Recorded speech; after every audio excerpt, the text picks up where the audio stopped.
Գիտեք, մինչև իմ հարային գործունեությունը եւ մասնավորապես որևէ պաշտոն ստանձնելը ես զբաղվել եմ տարատեսակ բիզնեսներով եւ մասնավորապես իմ ընտանիքի անդամներն էլ 90-ականներից զբաղվել են բիզնեսով եւ իրականում ձեր բոլոր հարցերի պատասխանները թափանցիկորեն արտացոլված են իմ հայտարարագրերում։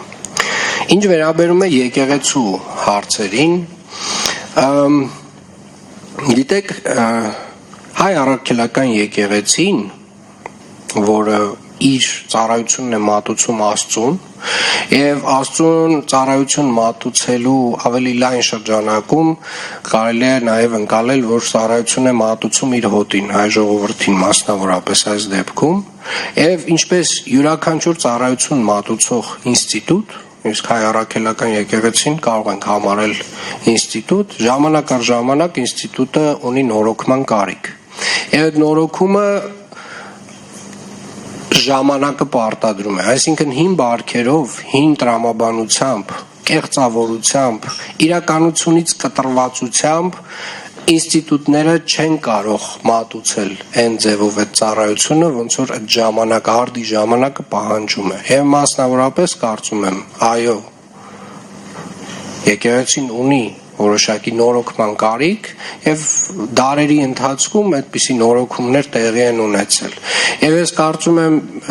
եւ ես վստահ եմ, որ այդ նորոգումը տեղի ունենալու հենց եկեղեցու ներսից, թեկուզ շատ տենց դանդաղ տեմպերով, բայց այսպես ասած այն շղարշը, այսպես ասած, որոշակի կեղծավորության շղարշը պետք է պատրվի եւ մենք պետք է վստահ լինենք, որ եկեղեցին, որը ծառայություն է մատուցում Աստծուն եւ ծառայություն է մատուցում նաեւ իր հոտին, ազնիվ է եւ անկեղծ իր հոտի հետ։